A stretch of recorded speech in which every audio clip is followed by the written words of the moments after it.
Hello students, कैसे हैं आप लोग? सब बढ़िया, ठीक ठाक। आज हम लोग स्टार्ट करने वाले हैं सॉलिड स्टेट में लेक्चर नंबर 2, जिसमें हम लोग बात करेंगे टाइप्स ऑफ यूनिट सेल। पिछले लेक्चर में मैं यूनिट सेल से रिलेटेड मैं आपको कॉन्सेप्ट बता दिया था कि यूनिट सेल क्या होते हैं और उसके क्या क्या प्रॉपर्टीज़ हैं। यूनिट सेल का टाइप्स हम लोग इसमें डिस्कस करने जा रहे हैं। तो चलो फिर वही बात, लेक्चर को ध्यान से देखो, ध्यान से सुनो, एक एक बात चमकेगा और चमकता रहेगा। ठीक है, स्टार्ट किया जाए। तो देखो हेडिंग तो ध्यान से, types of unit cell, types of unit cell, unit cell का टाइप्स। और सबसे पहला इसमें हम लोग टाइप्स पढ़ने जा रहे हैं one dimensional unit cell, one dimensional unit cell. और इसी को हम लोग बोलते हैं 1D unit cell, 1D unit cell. और ये जो आपका वन डायमेंशनल यूनिट सेल होता है, ये एलोंग द लाइन, ये एक लाइन के एलोंग होगा, एलोंग द लाइन या एलोंग वन एक्सिस। इसी बात को लिख सकते हो कि एलोंग वन एक्सिस, ये एक एक्सिस के एलोंग लाई करेगा। अब जरा देखो, ये आपको दिखा रहे हैं, ये एटम का एक्चुअल क्लोज पैकिंग है। मतलब एक सॉलिड के अंदर एटम्स काफ़ी क्लोज्ड पैक्ड होंगे और ये पैकिंग आपका एक लाइन के एलोंग है। जब ये एटम का पैकिंग लाइन के एलोंग होगा तो इसको हम लोग बोल देते हैं 1D पैकिंग। क्या बोलते हैं? 1D packing.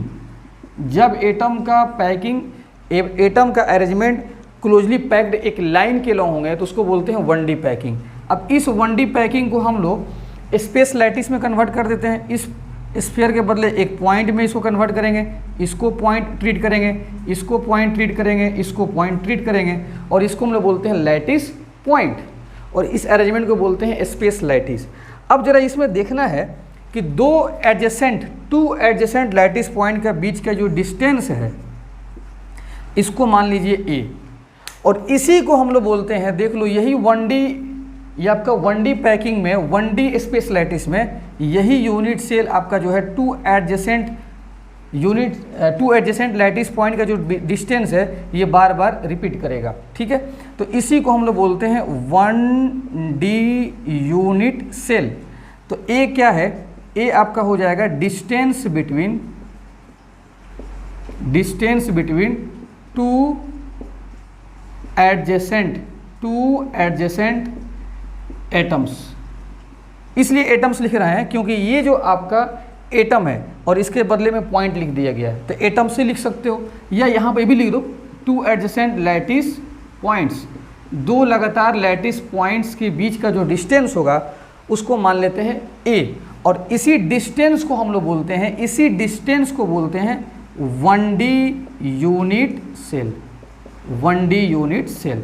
लेकिन ये डिस्टेंस कहाँ तक, किसके किसके बीच में है? तो टू एडजेसेंट लैटिस पॉइंट के बीच का डिस्टेंस है, और यही डिस्टेंस आपका यूनिट सेल बन जाएगा।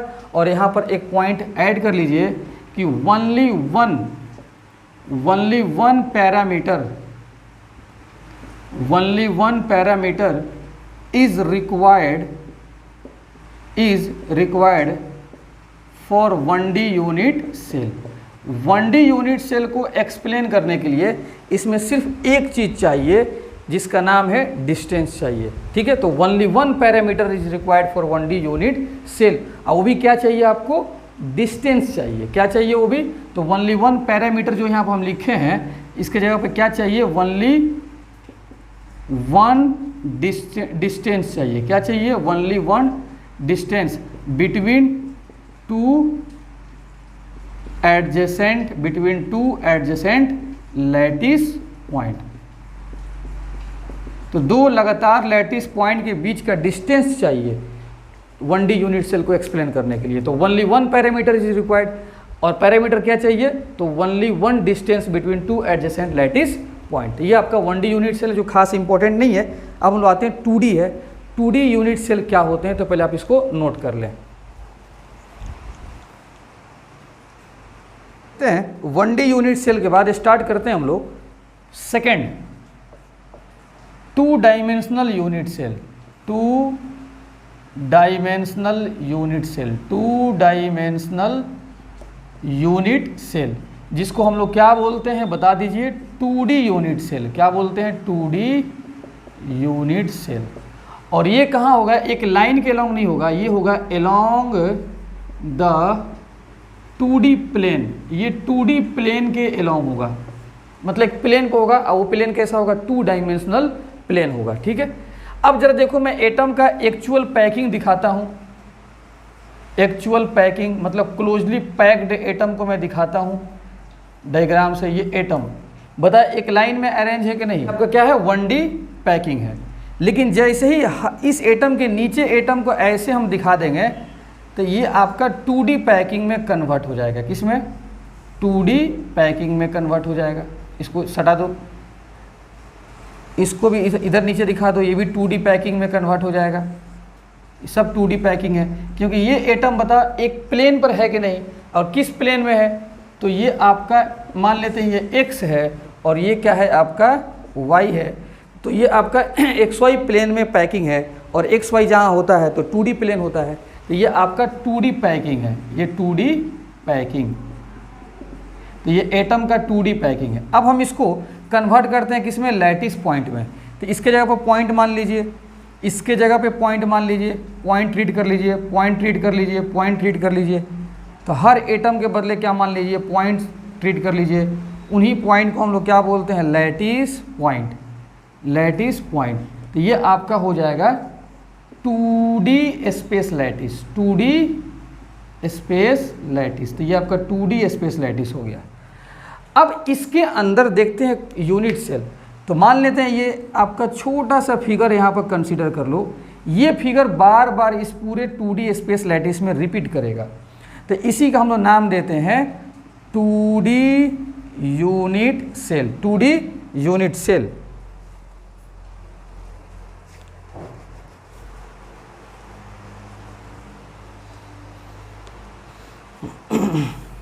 इसी का नाम देंगे हम लोग 2D यूनिट सेल। अब बता इसमें कितने पैरामीटर चाहिए? तो एक तो डिस्टेंस हम लोग को चाहिए एक्स एक्सिस के लॉन्ग A, एक डिस्टेंस चाहिए B जो Y एक्सिस के लॉन्ग होगा, और इन दोनों के बीच का एंगल थीटा। तो 2D यूनिट सेल को एक्सप्लेन करने के लिए 3 पैरामीटर्स का रिक्वायरमेंट है। तो इसी बात को यहाँ पर नोट में लिख लीजिए कि 3 पैरामीटर्स।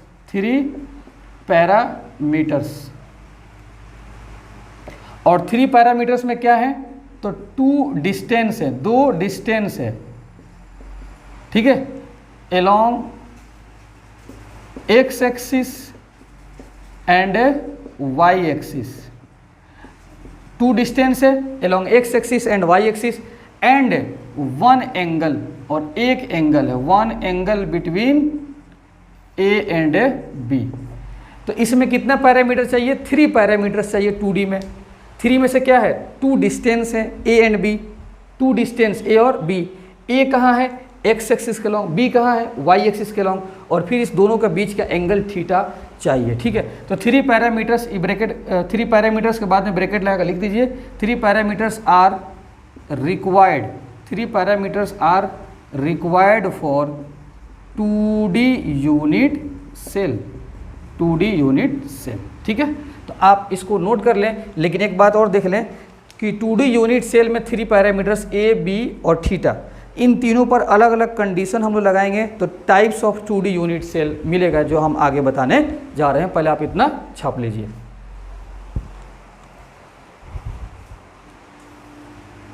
हाँ जी, अब जरा देखते हैं types of 2D unit cell. किसके बेसिस पर टाइप्स है ये? तो on the basis of relation between A and B, जो 2 पैरामीटर था डिस्टेंस वाला, उसके बीच का relation, and value of theta, और थीटा के वैल्यू। तो 5 different types of unit cell are possible. तो कितना यूनिट सेल मिलेगा? 5 यूनिट सेल मिलेगा। किसमें? 2D में। तो पहला कौन है? देखो, पहला का नाम है square unit cell. Square unit cell. तो 2D में पहला यूनिट सेल का नाम क्या है? Square unit cell. तो स्क्वायर एक बना दीजिए। ये क्या हो गया आपका? डिस्टेंस इधर A हो जाएगा, इधर का डिस्टेंस B, और बीच का एंगल थीटा कितना हो जाएगा? 90 डिग्री। तो अगर A इक्वल टू B हो जाए और थीटा इक्वल टू 90 डिग्री हो जाए तो स्क्वायर यूनिट सेल बनता है। ठीक है जी। अब आइए, ये 2D का second unit cell, rectangular unit cell, rectangular unit cell. तो आपको तो पता है रेक्टेंगल ऐसे बनता है, ये हो गया रेक्टेंगल, और ये डिस्टेंस एक्स एक्सिस के अलोंग ए, वाई के अलोंग बी, और ये थीटा तो 90 डिग्री हो जाएगा। तो रेक्टेंगुलर में क्या कंडीशन होता है, A not equal to B और थीटा इक्वल टू 90 डिग्री। तीसरा यूनिट सेल जो 2D होता है जिसका नाम है हेक्सागोनल, क्या नाम है, hexagonal unit cell, hexagonal unit cell, ठीक है। तो हेक्सागोन कैसे बनता है जी बताओ, हेक्सागोन ऐसे बनता है, ऐसे बनता है हेक्सागोनल, ठीक है जी। तो ये हेक्सागोनल। अच्छा सुनो, इसके कॉर्नर पे सब क्या होंगे, लैटिस पॉइंट यहाँ पर होंगे, यहाँ पर लैटिस पॉइंट होगा, यहाँ पर लैटिस पॉइंट होगा, क्योंकि स्पेस लैटिस में से इसको निकाला गया है ना जी। तो कॉर्नर पे यहाँ पर लैटिस पॉइंट होंगे, यहाँ पर लैटिस पॉइंट, यहाँ पर लैटिस पॉइंट, यहाँ पर हेक्सागोन में यहाँ पर लैटिस पॉइंट, यहाँ पर लैटिस पॉइंट, यहाँ पर, ये सब 2D स्पेस लैटिस में से इनको निकाला गया। ये स्मॉलेस्ट फिगर है, अलग अलग टाइप के स्मॉलेस्ट फिगर है, ठीक है। तो हेक्सागोनल यूनिट सेल में क्या होता है कि इसके अंदर एक हम छोटा सा डायग्राम बनाएंगे, इसके अंदर एकदम छोटा सा डायग्राम बनाएंगे, छोटा सा ये डायग्राम बनाएंगे, और इसी पे हम लोग काम करेंगे। ये वाला लेंथ क्या हो जाएगा ए, ये वाला लेंथ क्या हो जाएगा बी, और ये थीटा कितना हो जाएगा 60 डिग्री, क्योंकि पूरा हेक्सागोन का जो ये एंगल होगा ये वाला, थीटा कितना हो जाएगा 120 डिग्री। इसको थीटा मत मानो, इसको मान लो बीटा, क्या मान लो बीटा। तो ये टोटल 120, तो ये वाला अंदर वाला कितना हो जाएगा 60। तो हेक्सागोन में क्या होगा, ए इक्वल टू बी और थीटा इक्वल टू 60। तो पूरा हेक्सागोन पर काम करने की जरूरत नहीं, सिर्फ इतना कंसिडर करके इतना रिलेशन बताया जाता है, A equal to B, theta equal to 60 degree. ये हो गया आपका 3 टाइप्स का, अभी मैंने आपको लिख दिया 2D यूनिट सेल, और आपको मैं 2 बताने जा रहा हूँ, पहले आप इसको इतना छापो छापो छापो। अब जरा देखो ध्यान से, चौथा है रोम्बिक यूनिट सेल। रोम्बिक के लिए कंडीशन क्या होगा, A equal to B, theta not equal to 60 degree और theta not equal to 90 degree. तो ये रोम्बिक के लिए कंडीशन है, इसको जरा दिमाग में रखना, ठीक है। पांचवा है पैरेललोग्राम यूनिट सेल। पैरेललोग्राम में क्या होता है, A not equal to B और theta not equal to 90 degree. ये आपका पैरेललोग्राम ऐसे हो गया, ये आपका ए हो गया, ये आपका बी हो गया। तो इसमें A not equal to B होता है और ये theta not equal to 90 degree. और इसको रोम्बिक ऐसे बना दो, ऐसे रोम्बिक बना दो, तो ये हो गया ए और ये हो गया बी। तो ए इक्वल टू बी तो होगा, लेकिन theta not equal to 60 degree, theta not equal to 90 degree. तो ये 5 हो गया। और यहाँ पर ऐसे स्टार लगा कर लिख लीजिए कि 5 वेरियस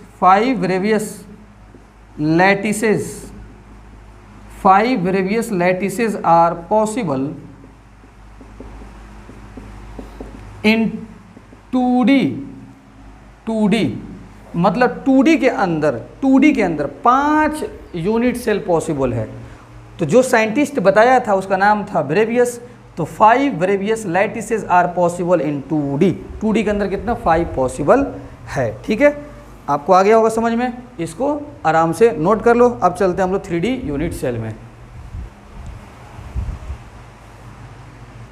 थर्ड टाइप का यूनिट सेल, इसका नाम है 3D यूनिट सेल। क्या नाम है जी, 3D यूनिट सेल। ये होता है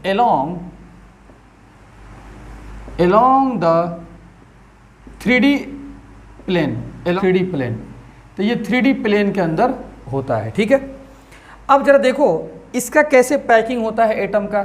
ये आपका एटम, ये एटम बताओ ये कौन सा है जी, 1D है। इसके नीचे जैसे बनाइएगा तो ये क्या बन जाएगा, 2D बन जाएगा। ये 2D यूनिट सेल। तो ये 2D पैकिंग हो गया। अब 2D पैकिंग के ऊपर से ये जो आपको खाली स्पेस दिख रहा है, इसको फिर ऊपर से ले जाके गोला इस पर रख दीजिए ताकि वो खाली जगह भर जाए। तो इस तरह का पैकिंग कहलाता है 3D पैकिंग। क्या कहलाता है, 3D पैकिंग। और इसी 3D पैकिंग के अंदर एक स्मॉलेस्ट फिगर होगा जिसका नाम है 3D unit cell.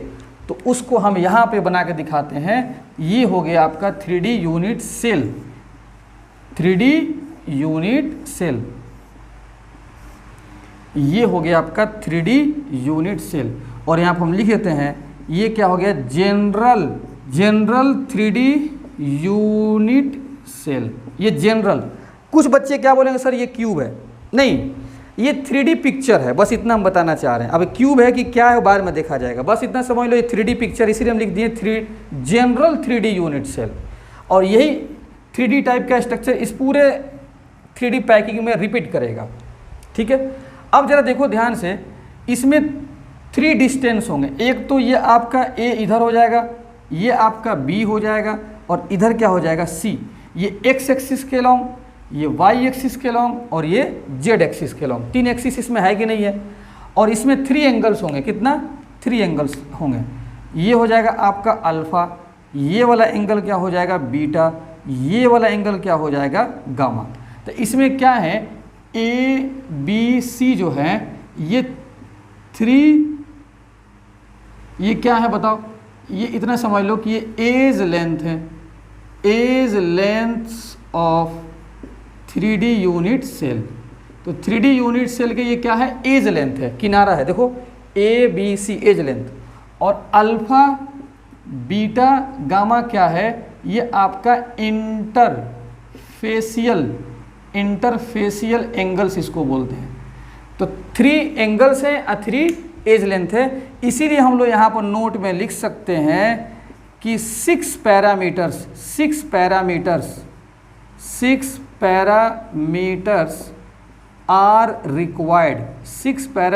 Are required for 3D unit cell.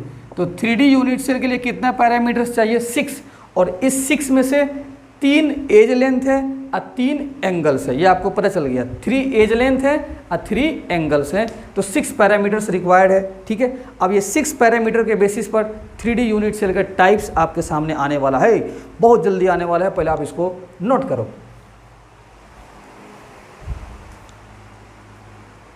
अब चलिए बात करते हैं types of 3D unit cell on the basis of A B C alpha beta gamma. इनके रिलेशन के बेसिस पर types of 3D unit cell हम लोग पहला देखने जा रहे हैं, जिसका नाम है cubical unit cell. Cubical unit cell में क्या होगा, ये आपका एक क्यूब है, क्या है ये आपका क्यूब है, ये क्यूब हो गया आपका, और इसमें 3 एज लेंथ कितना है 3। तो एक क्यूब में इधर वाला भी एज लेंथ, चलो इधर मान लो A, और इधर क्या मान लो B, और इधर क्या मान लो C। तो x एक्सिस के लॉन्ग वाला एज लेंथ, y वाला एज लेंथ, z वाला एज लेंथ, तीनों बराबर होते हैं। तो A equal to B equal to C, और इसमें alpha beta gamma equal to कितना होगा 90 डिग्री। ये क्यूबिकल के लिए है, आपको याद होना चाहिए, ये सब डेटा ऑब्जेक्टिव में पूछता है। इसके बाद से आता है टेट्रागोनल यूनिट सेल। इसमें A इक्वल टू B होगा लेकिन नॉट इक्वल टू C, और अल्फ़ा बीटा गामा कितना हो जाएगा 90 डिग्री। इसका फ़ोटो कुछ ऐसे बन जाएगा, देख लो ये ऐसे बन जाएगा, इसका फ़ोटो ऐसे बन जाएगा, लो रफली देख लो फ़ोटो ऐसा बन जाएगा। अरे कहाँ तुम चला गईगा, कहाँ चले गए, सीधा हाँ ठीक, बहुत बढ़िया। ये इसका फ़ोटो ऐसे बन जाएगा। ये वाला सुनो, कोई 2 लेंथ इसमें बराबर होगा और 1 लेंथ बराबर नहीं होगा, और अल्फ़ा बीटा गामा क्या हो जाएगा नॉट इक्वल टू 90 डिग्री। तीसरा देखो जिसका नाम है hexagonal unit cell. Hexagonal unit cell में ये समझ में आ गया ना जी। अरे टेट्रागोनल में कोई सा 2 डिस्टेंस बराबर कर लो, तुमको दिख रहा होगा ये वाला बराबर है, ये थोड़ा सा ऊपर ये लंबा हो गया, इसका लंबाई बढ़ गया है, ठीक है।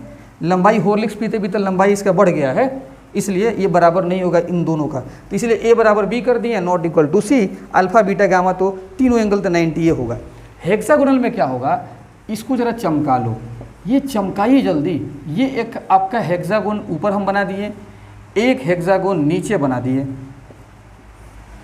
एक हेक्सागोन ऊपर और एक नीचे, और इसको हम ऐसे मिला दिए, और इसको मैंने ऐसे मिला दिया। तो बताओ एक ऊपर है एक नीचे है, इसको ऐसे मिलाओगे तो 90, ऐसे मिलाओगे तो 90, तो 2 एंगल 90 हो गया, ठीक है। और नीचे वाले को नीचे वाले के साथ मिला सकते हो, इन नीचे वाले को इसके नीचे वाले के साथ मिला सकते हो। अब ज़रा देखना ध्यान से, ये मान लेते हैं A हो गया डिस्टेंस, ये B और ये डिस्टेंस C हो गया। तो क्या समझ में आ रहा है कि sir A equal to B होता है, A इक्वल टू B होगा, लेकिन नॉट इक्वल टू C, क्योंकि C लंबा हो चुका है हॉर्लिक स्पीकर, और A not equal to B, A equal to B not equal to C। और सर जो अल्फ़ा है और बीटा, ये इसमें आपने बता दिया कि दो एंगल 90, इधर एक 90 इधर एक 90। सर एक जो एंगल होगा ना वो गामा मान लीजिए ये 120 डिग्री हो जाएगा, और एक एंगल जो गामा है वो 120 हो जाएगा। क्या हो जाएगा? 120। तो इसीलिए हेक्सागोनल यूनिट सेल में A equal to B not equal to C, लेकिन अल्फा बीटा दो एंगल 90 और ये वाला एक एंगल 120, क्योंकि 6 पैरामीटर्स हैं जी 3D में, तो 3 डिस्टेंस 3 एंगल रिलेशन फिट हो गया। ये आपका हो गया hexagonal unit cell.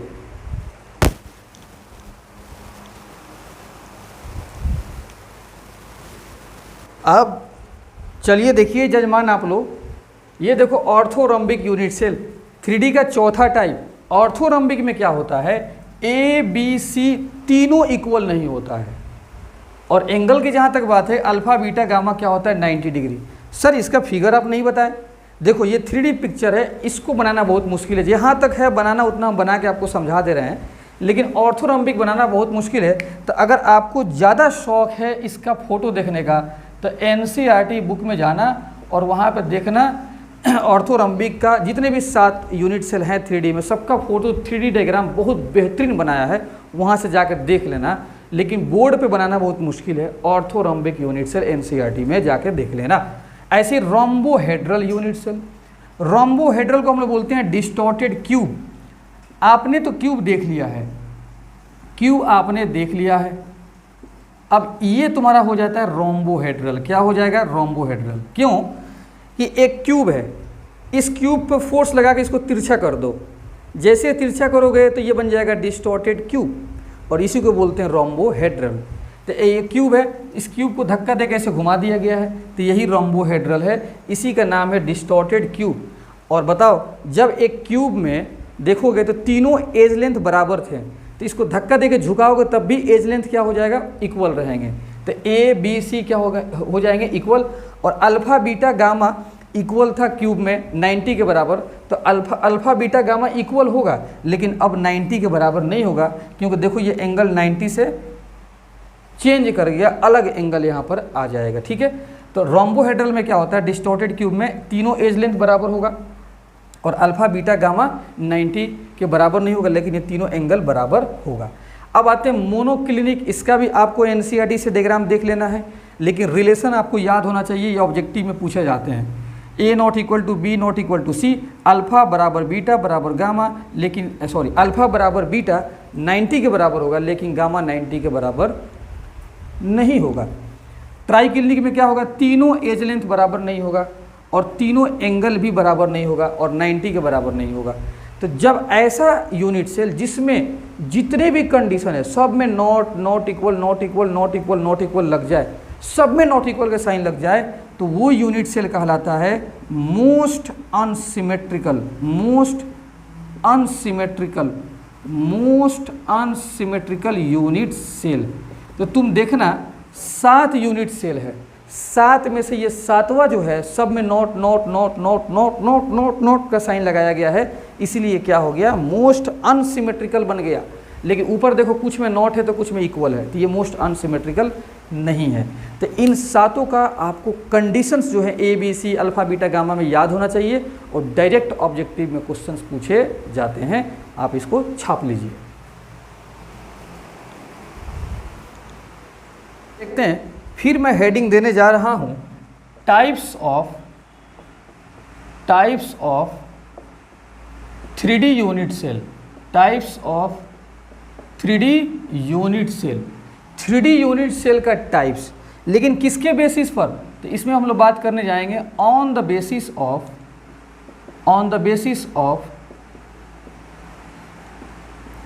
Arrangement of lattice point के अरेंजमेंट के बेसिस पर types of 3D unit cell. इससे पहले हम लोग जो 7 पढ़े हैं वो alpha beta gamma A B C के रिलेशन के बेसिस पे था, पैरामीटर्स के बेसिस पे था, ये अरेंजमेंट ऑफ लैटिस पॉइंट के बेसिस पर। और ये कितने टाइप्स के होंगे, तो अगर देखा जाए तो एक कहलाता है प्रीमिटिव, क्या कहलाता है, प्रीमिटिव, या इसी का नाम है सिंपल, क्या नाम है जी, सिंपल यूनिट सेल। दूसरा जिसका नाम है नॉन प्रीमिटिव, क्या कहलाता है, नॉन प्रीमिटिव यूनिट सेल। फिर ये नॉन प्रीमिटिव आपके ये 3 पार्ट्स में डिवाइडेड हो जाएंगे, 3 पार्ट्स में डिवाइड होंगे। एक का नाम होता है बॉडी सेंटर, क्या नाम है जी, बॉडी सेंटर्ड यूनिट सेल। दूसरा क्या हो जाएगा, face centred, face centre unit cell. और तीसरा हो जाएगा इसमें end centre, end centre unit cell. ये आपके नॉन प्रीमिटिव में 3 है, अब प्रीमिटिव में एक ही है। तो अगर देखा जाए तो 4 टाइप्स के हो जाएंगे टोटल, कितने, 4 टाइप्स के हो जाएंगे यूनिट सेल, किसमें, 3D में। 4 टाइप्स के यूनिट सेल होंगे, किसमें, 3D में। अब वो क्या कहलाते हैं, तो सबसे पहले ज़रा देख लीजिए ध्यान से, मैं आपको बता दूं।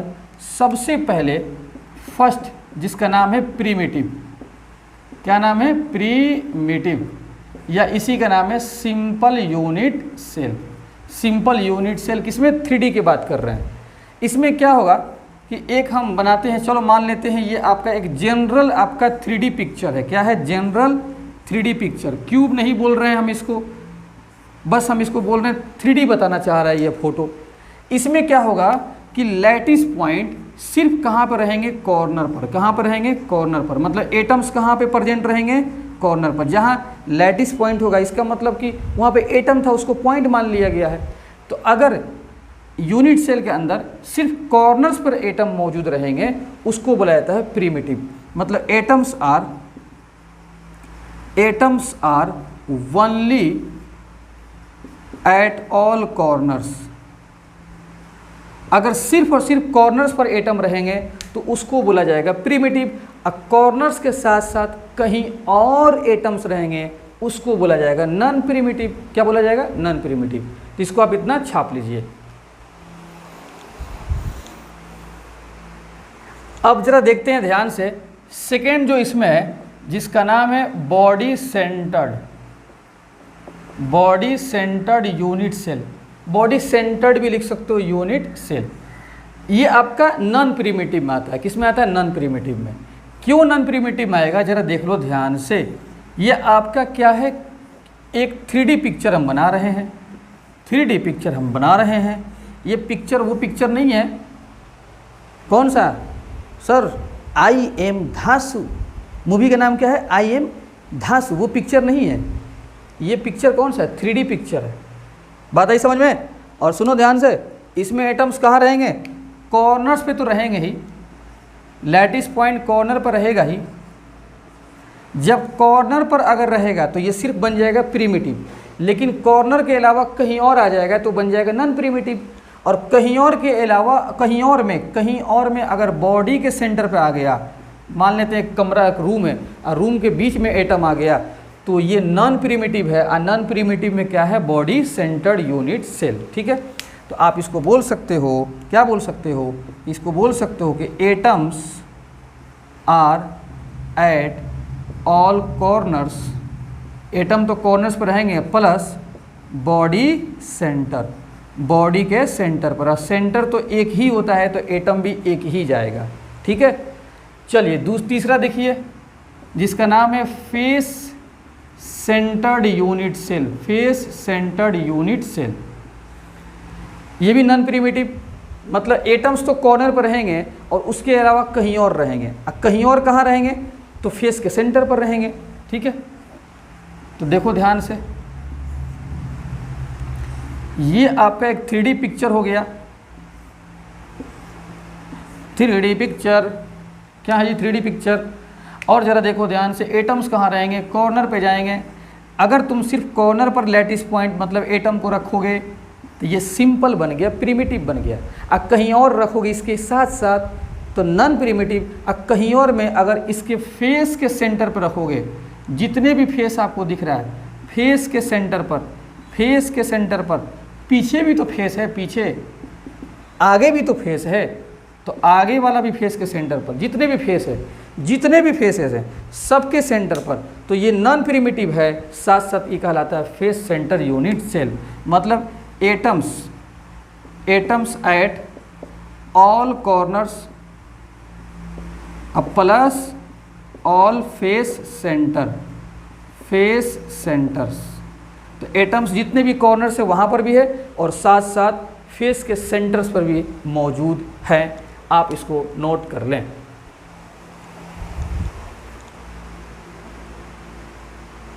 अब जरा देखते हैं 4, जिसका नाम है इंड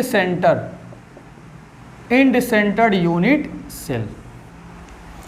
इसमें क्या होता है, ये भी आपका नॉन प्रिमिटिव होगा। नॉन प्रिमिटिव का मतलब सिंपल यही है कि एटम्स कॉर्नर पे भी रहेंगे और उसके साथ साथ कहीं और रहेंगे। तो कहीं और रहने का तरीका अलग अलग है, तो नाम भी बदल जाएगा अलग अलग। ठीक है, तो ज़रा देखो इंड सेंटर में कहीं और कहाँ रहेंगे। तो पहली बात यहाँ पे ज़रा समझ लीजिए कि एटम्स तो आपके कॉर्नर पे जा ही रहे हैं। ये कॉर्नर पे एटम्स चले गए, ये चले गए, एटम्स कहाँ चले गए, कॉर्नर पर। अभी ये प्रिमिटिव है। अब कहीं और रख दीजिएगा तो नॉन प्रिमिटिव। अब कहीं और में कहाँ रखिए, तो कोई सा 2 अपोजिट फेस सेंटर पर। मान लेते हैं ये एक फेस ले लो, यहाँ पे एटम रख दिए, तो इसके अपोजिट सामने वाले पर रखना, बस बन गया इंड सेंटर। अगर इस फेस के सेंटर पर रखोगे तो इसके अपोजिट जो इसके सामने वाले है वहाँ पर रखना पड़ेगा। तो to any opposite face centre. तो इसमें क्या लिखिएगा, इसमें आपको ये लिखना है कि एटम्स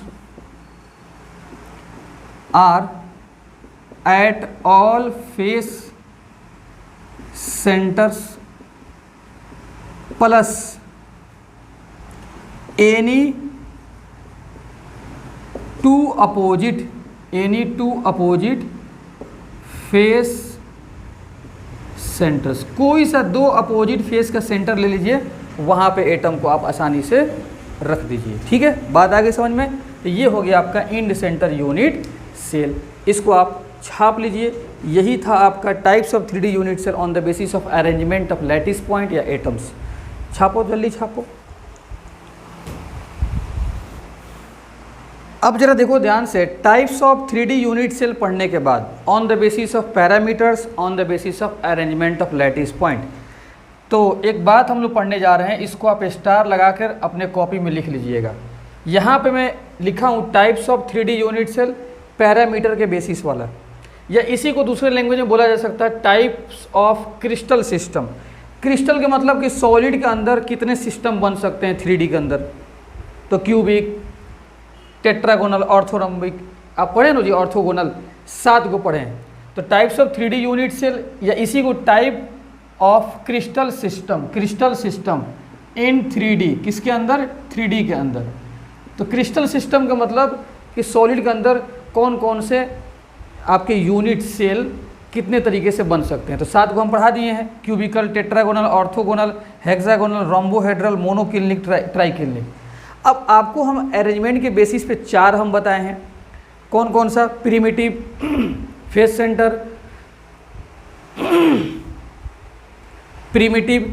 सेंटर, बॉडी सेंटर और इंड सेंटर, 4 हम बताए हैं। उन चारों में से कुछ अरेंजमेंट ये 7 लेंगे, कुछ। जैसे देखो क्यूबिकल जो होता है, क्यूबिक ये प्रिमिटिव लेता है, बॉडी सेंटर लेता है, फेस सेंटर। मतलब प्रिमिटिव के अंदर 3 अरेंजमेंट पॉसिबल है। ऊपर हम लिख दिए हैं पॉसिबल टाइप्स ऑफ अरेंजमेंट। तो क्यूबिक में कितना, 3, primitive, body centre, face centre, याद करने वाला चीज़ है ये सब। टेट्रागोनल में कितना अरेंजमेंट पॉसिबल है, 2, प्रिमिटिव और बॉडी सेंटर। ऑर्थोगोनल में चारों अरेंजमेंट पॉसिबल है, primitive, body centre, face centre और इंड सेंटर। हेक्सागोनल में सिर्फ प्रिमिटिव और रोम्बोहेड्रल में सिर्फ प्रिमिटिव, मोनोक्लिनिक में प्रिमिटिव और इंड सेंटर और ट्राइक्लिनिक में प्रिमिटिव। ये अरेंजमेंट आपको याद करना है कि ये 7 यूनिट सेल में कितना टाइप्स का अरेंजमेंट पॉसिबल है। जो हम 4 बताए हैं उसमें से कितना आएगा। ठीक है, तो याद करने वाले सब चीज़ है। एक साइंटिस्ट ये सब चीज़ लिखे थे, उन साइंटिस्ट का नाम अभी हम लिखेंगे। और ये जो टोटल अरेंजमेंट आपको जो दिख रहा है नो, इसको ज़रा जोड़ो तो ऐड करो, तो ऐड करोगे तो कितना आ जाएगा, 14। कितना आ जाएगा, 14। तो इसी बात को यहाँ पर फिर स्टार बना के लिखो, इन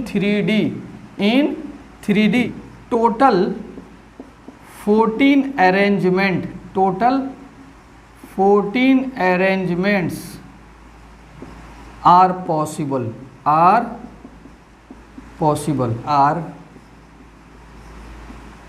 दे आर 14 वेरियस लैटिसेस। ठीक है, ये पॉइंट जानना काफ़ी ज़रूरी है। तो 3D में कितना अरेंजमेंट पॉसिबल है? 14।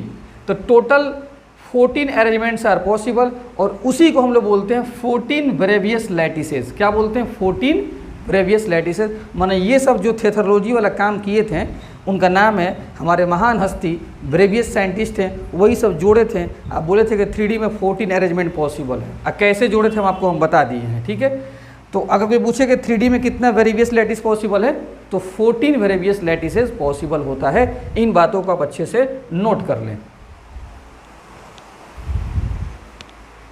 इस लेक्चर में आपको टाइप्स ऑफ यूनिट सेल काफ़ी डिटेल्स बता दिया, किस किस टाइप के क्वेश्चंस पूछे जाएंगे वो भी आप यहाँ से निकाल सकते हैं, और जितने भी टाइप्स के क्वेश्चन पूछे जाएंगे सब यहाँ से आपके क्वेश्चन सॉल्व हो जाएंगे। तो लेक्चर को ध्यान से देखिए और ध्यान से पढ़िए, और अच्छे से नोट्स बनाकर खूब रिवीजन करते रहिए, और नीट और जेईई मेंस एडवांस में धूम मचाते रहिए। अब हम लोग मिलते हैं नेक्स्ट लेक्चर में। Okay, thank you.